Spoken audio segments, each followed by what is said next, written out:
সময়টা বর্ষাকাল, আষাঢ় মাসের এক মেঘাচ্ছন্ন সকাল।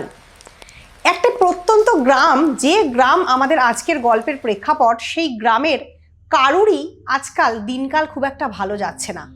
তার কারণ বর্ষার এই গুমোট আবহাওয়ায় সমানে যেখানে দিনরাত বৃষ্টি হয়ে চলেছে, গাছপালা গুমোট হয়ে থেমে আছে, কোথাও আলো বাতাসের ভালো রকম সম্ভাবনা নেই, তখন সমগ্র গ্রাম জুড়ে শুরু হয়েছে ভয়ঙ্কর মহামারী।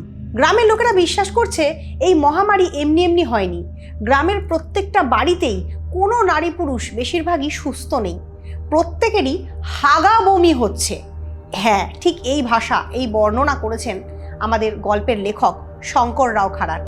হাগা বমি অর্থাৎ কলেরার মতন একটি ভয়ঙ্কর মহামারী এই প্রত্যন্ত গ্রামটিকে ঘিরে ধরেছে আজকাল, এবং সমগ্র গ্রামের মানুষ একের পর এক মারা যাচ্ছে। সমগ্র গ্রামের মানুষ দিনের পর দিন অসুস্থ হয়ে পড়ছে, তাদের শরীরের অবস্থা খুব একটা ভালো নয়। এই রকম পরিস্থিতিতে গ্রামের মানুষরা বিশ্বাস করেন এই মহামারী কিন্তু প্রকৃতপক্ষে এক দেবীর কোপের ফল। কারণ ওই গ্রামের সকল মানুষ বিশ্বাস করেন মারি আই দেবীকে। এই মারি আই দেবী প্রকৃতপক্ষে মহামারীর দেবী। লোকবিশ্বাস অনুযায়ী এই দেবী যদি রেগে যান বা কুপিত হন, তাহলে সমগ্র গ্রামকে তার চক্করে পড়তে হয়। অর্থাৎ সমগ্র গ্রামকে কিন্তু তিনি তার এই যে কোপ, এই যে রোগ, সেই রোগ দিয়ে একেবারে কুপকাত করে ফেলেন। এই ঘটনাই ঘটেছে এই গ্রামটিকে কেন্দ্র করে। শুধু তাই নয়, গ্রামের সাধারণ মানুষ তো বটেই, স্বয়ং মায়ের সেবায়িত অর্থাৎ মারিয়াই দেবীর পূজারী পোটরাজ দামা, সে নিজেও কিন্তু এই রকম হাগা বমির যে একটা ভয়ঙ্কর রোগ, সেই রোগ দ্বারা গ্রস্ত হয়ে আজ 3 দিন ধরে বিছানায় পড়ে রয়েছে। বাড়ির বাইরে রোদে আলো হাওয়ার মধ্যে আজ 3 দিন সে বেরোতে পারেনি। এই পোটরাজ কি, দামাই বা পোটরাজ হলো কি করে, এই সমস্ত কিছু আমরা জানবো আজকের গল্পের আলোচনা শুনতে শুনতে। আর তার সঙ্গে জানবো সত্যি সত্যি কি গল্পের এই মারিয়াই দেবীর কোপে সমগ্র গ্রাম একদিন উজাড় হয়ে যাবে, নাকি কোনো একটি পথ বার করা হবে এই দেবীকে শান্ত করার জন্য।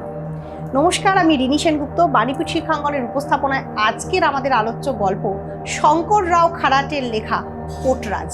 এই পোটরাজ গল্পটা আজকে প্রথম থেকে শেষ পর্যন্ত আমরা আলোচনা করব, এবং গল্পটার মধ্যে কোন ধরনের রস লুকিয়ে আছে, কোন ধরনের লোকশিক্ষা লুকিয়ে আছে, সেই সব কিছু জানবো। পোটরাজ গল্পের শুরুতে আমরা দেখছি গ্রামের পোটরাজ দামা আজ 3 দিন ধরে অসুস্থ। সে বাড়িতে পড়ে রয়েছে, তার কলেরা হয়েছে।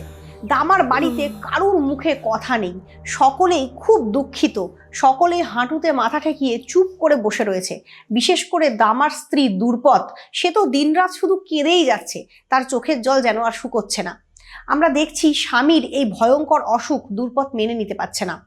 তার স্বামী নিজেই দেবীর পোটরাজ। এবার এইখানে তোমাদের জানতে হবে পোটরাজ শব্দের অর্থ কি। প্রকৃতপক্ষে পোটরাজ হলো কোনো একটি দেবীর সেবায়িত।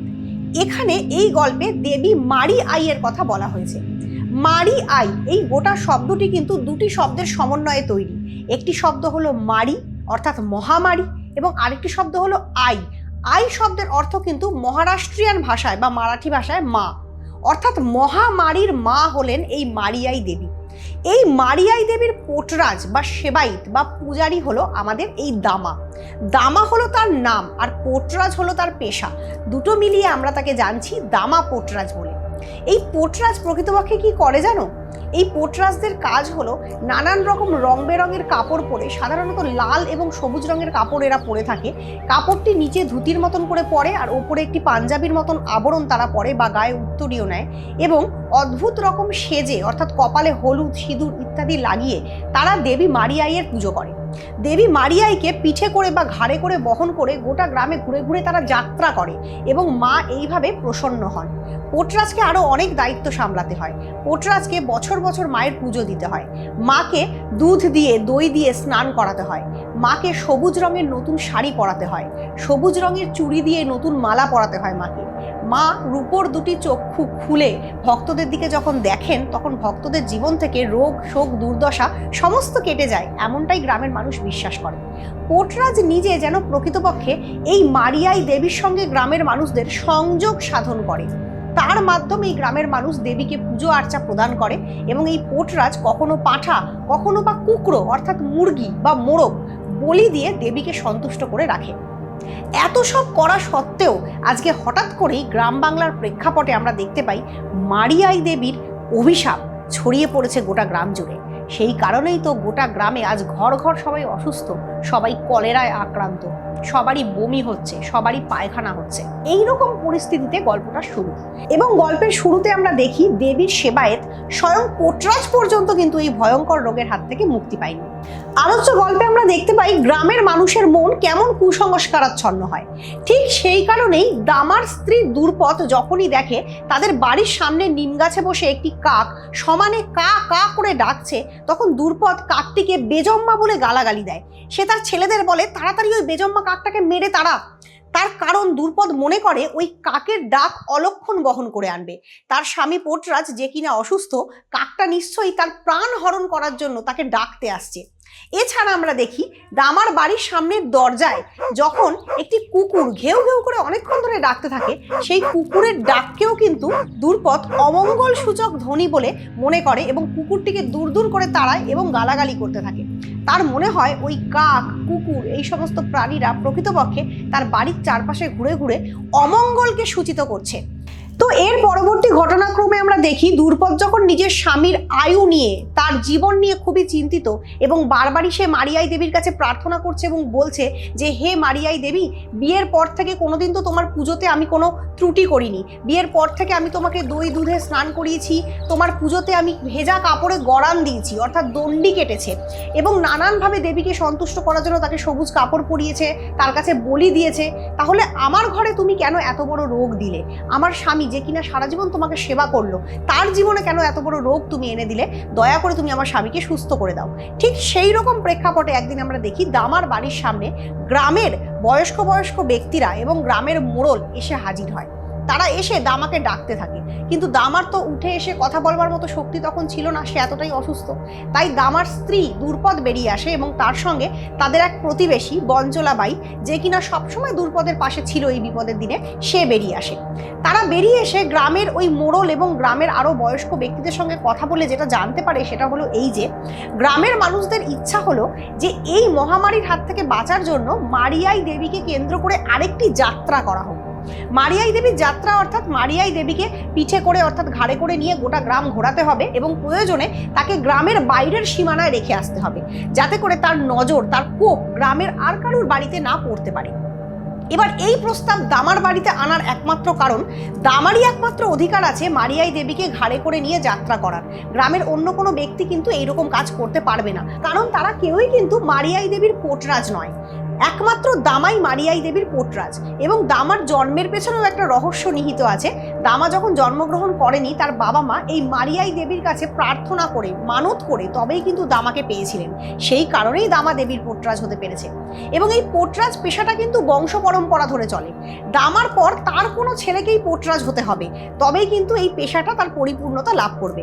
এখন বর্তমানে যেহেতু দামা অসুস্থ এবং তার পক্ষে দেবীকে পিঠে করে গোটা গ্রামে ঘুরিয়ে যাত্রা করা সম্ভব নয় এবং গ্রামের বাইরে রেখে আসা সম্ভব নয়, তাই গ্রামের লোকেদের ইচ্ছা দামার বড় ছেলে আনন্দ, যে কিনা হাই স্কুলে পড়ছে, যে কিনা ইংরেজি পড়ছে, যার কিনা ইচ্ছা লেখাপড়া শিখে জীবনে সে অন্য কোনো পেশায় নিজেকে প্রতিষ্ঠিত করবে, সে যেন পোটরাজ এই বৃত্তিটা গ্রহণ করে। দুর্পদ এই প্রস্তাবটা শুনে একটু থমকে যায়।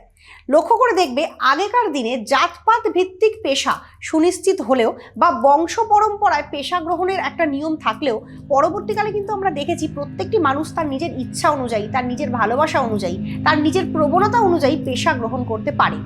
কিন্তু আশ্চর্যের ব্যাপার, গ্রামের লোক এখানে যেন রীতিমতো দুর্পদকে চাপ দিতে থাকে তার বড় ছেলে আনন্দকে পোটরাজ বানিয়ে দেওয়ার জন্য।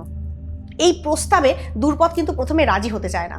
সে বলে যে আমার বড় ছেলে আনন্দ তো স্কুলে পড়ে, তার ইচ্ছা সে লেখাপড়া শিখে অনেক বড় হবে, জীবনে অন্য কিছু করবে, পোটরাজ পেশাটা সে কেন গ্রহণ করতে যাবে? তার বাবা পোটরাজ বলেই যে তাকেই পোটরাজ হতে হবে এমন তো কোনো কথা নেই।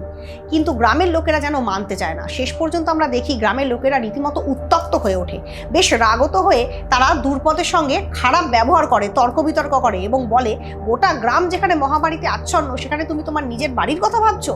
অবশ্যই তোমার ছেলেকে পোটরাজ করতে হবে এবং তাকে যাত্রা করাতে হবে মারিয়াই দেবী।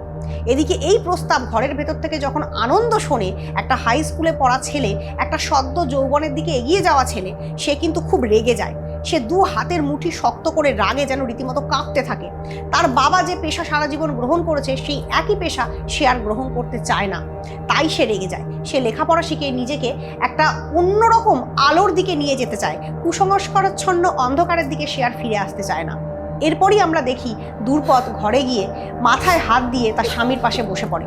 সে বুঝতে পারে যে তাদের গোটা পরিবারটা এবার গ্রামের চাপে পড়ে গ্রামের লোকেদের কথায় চলতে হয়তো বাধ্য হবে, এবং তাদের গোটা পরিবারকে গ্রামের লোকেরা এবার কিন্তু দুর্ব্যবহার করবে, গ্রামের লোকেরা তাদের সঙ্গে খারাপ ব্যবহার করবে যদি তারা গ্রামের লোকেদের কথা না শোনে। দ্রুপদ যখন মাথায় হাত দিয়ে বসে পড়ে, ঠিক সেই রকম সময় আমরা দেখি আনন্দ দৌড়ে ঘর থেকে বেরিয়ে কোথাও চলে যায় এবং সে মারিয়াই দেবীর থানের দিকে লক্ষ্য করে দৌড়তে থাকে। দ্রুপদ তাকে ডাকে, বলে, আনন্দ বাবা ফিরে আয়, যাস না। কিন্তু আনন্দ কোনো কথা শোনে না। সেই দিনই অনেক রাত্রে আনন্দ চুপি চুপি বাড়ি ফিরে আসে এবং এসে বাবার পাশে চুপ করে বসে। সারাদিন আনন্দ কোথায় ছিল, কি করেছে কেউ জানতে পারে না। কিন্তু পরের দিন সকালে ঘুম থেকে উঠেই গোটা গ্রামে হই হই কাণ্ড, রই রই ব্যাপার শুরু হয়ে যায়। গ্রামের লোক অবাক হয়ে দেখে মারিয়াই দেবী নিজেই গ্রাম ত্যাগ করে গ্রামের প্রান্তে একা গিয়ে বসে আছেন। সবাই অবাক হয়ে যায়। কুসংস্কারাচ্ছন্ন গ্রামের লোকেরা ভেবেই নেয় মারিয়াই দেবী নিজে নিজেই গ্রাম ত্যাগ করে গ্রামের বাইরে চলে গেছেন। এটাকে তারা ভালো লক্ষণ বলে মনে করে। তারা মনে করে প্রকৃতপক্ষে মারিয়াই দেবীর কোপ এবার গ্রামের ওপর থেকে উঠে যাবে। মারিয়াই দেবী আর গ্রামকে অভিশাপ দিতে চান না বা গ্রামের দিকে খারাপ দৃষ্টি দিতে চান না, তাই তিনি গ্রামের বাইরে গিয়ে বসে আছেন। কি আশ্চর্যের ব্যাপার, দেবী কি করে একা একা গ্রামের বাইরে চলে গেলেন? গ্রামের লোকেরা অবাক হয়ে নিজেদের মধ্যে বলা বলি করে এবং তারা ভেবেই নেয় এটা হচ্ছে দেবীর অলৌকিক লীলার ফল। তারা বিশ্বাস করে দেবীর এমন ক্ষমতা আছে যে ইচ্ছা হলে তিনি এক স্থান থেকে অন্য স্থানে চলে যেতে পারেন। অবশেষে গ্রামের লোক মহামারীর অবসানে আনন্দে উদ্বেলিত হয়ে উঠল। তারা বিশ্বাস করতে শুরু করলো যে মারিয়াই দেবী যখন একবার গ্রামের বাইরে চলে গেছেন নিজে নিজেই, তখন এবার সবকিছু শুভ হবে এবং মঙ্গল হবে। আমরা অবাক হয়ে দেখি গ্রামের লোক নিজেরাই মিছিল বার করে, দামাকে ছাড়াই, এবং তারা মিছিল করে প্রত্যেকে মারিয়াই দেবীর সামনে গিয়ে তাকে পূজা করে, অভ্যর্থনা জানায়। চারিদিকে উড়তে উড়তে খবর এসে পৌঁছয় স্বয়ং পোটরাজ দামার বাড়িতে। সকলে এসে দামার স্ত্রী দ্রুপদকে জানায় যে দামা পোটরাজের ভক্তির জোরেই এমন অলৌকিক ঘটনা হয়েছে এবং মা নিজে গ্রামকে শান্তি দিয়ে মুক্তি দিয়ে গ্রামের বাইরে চলে গেছেন। এছাড়া আমরা আরও জানতে পারি যে দেবী যে গ্রামের বাইরে গিয়ে বসে আছেন তাকে দেখে খুব প্রসন্ন লাগছে। তার রূপোর চক্ষু দুটি তিনি যেন খুব নির্মলভাবে প্রশান্তিভাবে চেয়ে আছেন এবং তার গায়ে নতুন একটি সবুজ রঙের শাড়ি পরানো, তার গলায় নতুন নতুন সবুজ চুড়ির মালা, এবং তিনি খুব সুন্দরভাবেই স্মিত মুখে হাস্য মুখে গ্রামের বাইরে বসে আছেন বলে গ্রামের লোকের বিশ্বাস। গ্রামের লোক আরও বলে দামা পোটরাজ এতটাই ভক্তিবান যে তার ভক্তির জোরে এরকম অলৌকিক ঘটনা হয়েছে, এবং সেই জন্য তারা যখন মিছিল করে দেবীর কাছে যায়, দেবী মারিয়াইয়ের জয়, দেবী মারিয়াইয়ের জয় বলতে বলতে তারা কিন্তু দামা পোটরাজের জয়গান গাইতেও ভোলে না। তারা সকলে দামা পোটরাজের জয় বলে দামা পোটরাজের বাড়ির সামনে এসে পৌঁছয়। আমরা দেখি সেই দিন সকালেই দামা শরীরে একটু একটু বল অনুভব করছে। সে এবার তার রোগশয্যা থেকে উঠে বসে, একটু গরম গরম পায়সও সে খায়, এবং তারপরে যখন দামা পোটরাজের জয়গান গিয়ে মিছিল তার বাড়ির সামনে দিয়ে যেতে থাকে, তখন সে কাঁপা কাঁপা হাতে কাঁপা কাঁপা পায়ে দরজার সামনে এসে দাঁড়ায়। তার মানে দামা ধীরে ধীরে সুস্থ হচ্ছে। তার যে রোগের প্রকোপ তার ওপর পড়েছিল, মৃত্যুর দিকে সে যে এগিয়ে যাচ্ছিল, সেখান থেকে সে ধীরে ধীরে ফিরে আসে। আমরা দেখতে পাই মনের বিশ্বাস, মনের বল কিভাবে মানুষকে শারীরিক বল যোগায়। এখানে দামা কিন্তু মনে যখন বল ফিরে পেল, যখন সকলে তার নামে জয়ধ্বনি দিতে শুরু করলো, তখনই সে শরীরেও বল ফিরে পেল এবং সে কিন্তু ধীরে ধীরে সুস্থ হয়ে উঠতে শুরু করলো। কিন্তু এই সমস্ত ঘটনার মধ্যে দ্রুপদ অবাক হয়ে গেল মারিয়াই দেবী কি করে একা একা গ্রামের বাইরে চলে গেছেন এই কথা ভেবে। এরপরেই গল্পের আসল রহস্য উন্মোচিত হলো। দ্রুপদকে বাড়িতে ডেকে তার ছেলে আনন্দ চুপি চুপি বলল, জানো মা, প্রকৃতপক্ষে ওই মারিয়াই দেবীকে আমি একাই নিয়ে গিয়ে গ্রামের বাইরে রেখে এসেছি। দ্রুপদ একটুখানি ভয়ে, একটুখানি আশঙ্কায় কেঁপে উঠলেও ছেলেকে জড়িয়ে ধরে বললেন যে তুই খুব ভালো কাজ করেছিস এবং এই কথাটা তুই কিন্তু কাউকে কোনোদিনও জানাবি না। সকলে যে বিষয়টাকে অলৌকিক ভাবছে, সকলে যে বিষয়টাকে নিয়ে আনন্দিত আছে, তাদের সেই আনন্দে, তাদের সেই বিশ্বাসে কোনো রকম আঘাত দ্রুপদ হানতে চায় না। তাই দ্রুপদ বুঝে গেল তার ছেলে কত বুদ্ধিমানের মতন এই কাজটা করেছে, যাতে করে তার ছেলেকে পোটরাজও হতে হলো না, তার জীবনটা কোনোভাবেই কুসংস্কারের অন্ধকারের দিকে তলিয়ে গেল না, এবং মারিয়াই দেবীর অভিশাপ থেকেও গোটা গ্রামের লোককে মানসিকভাবে তারা মুক্ত করতে সক্ষম হলো। এইভাবেই সংস্কার কুসংস্কারের কুসংস্কারের দ্বন্দ্বে দোদুল্যমান এই গল্পে শেষ পর্যন্ত শঙ্কররাও খারাট কিন্তু দেখিয়েছেন কিভাবে কুসংস্কারের ঊর্ধ্বে উঠে আমাদেরকে সবসময় বিজ্ঞানের দিকে, আলোর দিকে এবং সত্যের দিকে, ন্যায়ের দিকে যাত্রা করতে হবে। আনন্দ ছেলেটি কিন্তু স্কুলে পড়েছিল বলেই, তার মধ্যে জ্ঞান বুদ্ধির বিকাশ হয়েছিল বলেই সে এত বড় একটি কাজ প্রথা ভেঙে করতে পেরেছে। তার মধ্যে যদি কুসংস্কার খুব চরম আকারে ধারণ করে থাকতো তাহলে সে কিন্তু এত বড় কাজটা করার সাহস পেত না। এইভাবে করে আমরা দেখতে পাচ্ছি যে অন্ধকারের ওপর আলো এবং সবসময় কুসংস্কারের ওপর প্রকৃত সংস্কার এবং বিজ্ঞান তথা জ্ঞান জয়যুক্ত হয়। এইভাবে করেই আলোচ্য গল্পটিতে অপূর্ব সুন্দর বর্ণনার মাধ্যমে গ্রামের মানুষকে অন্ধ কুসংস্কার থেকে বাইরে বেরিয়ে আসার বার্তা দিয়েছেন লেখক শঙ্কররাও খারাট। আজকের এই গল্পের আলোচনা কেমন লাগলো অবশ্যই কমেন্ট করে প্রত্যেকে জানাও। এই ধরনের উপস্থাপনা কেমন লাগছে সেটাও কমেন্ট করে জানাও। আর অবশ্যই বাণীপীঠ শিক্ষাঙ্গন চ্যানেলটিকে সাবস্ক্রাইব করে রাখো বাংলা সাহিত্য সংক্রান্ত এরকম নানান রকম বিষয় শোনার জন্য এবং নানান রকম গল্প জানার জন্য। আজকের ক্লাসটা এখানে শেষ করছি। নমস্কার।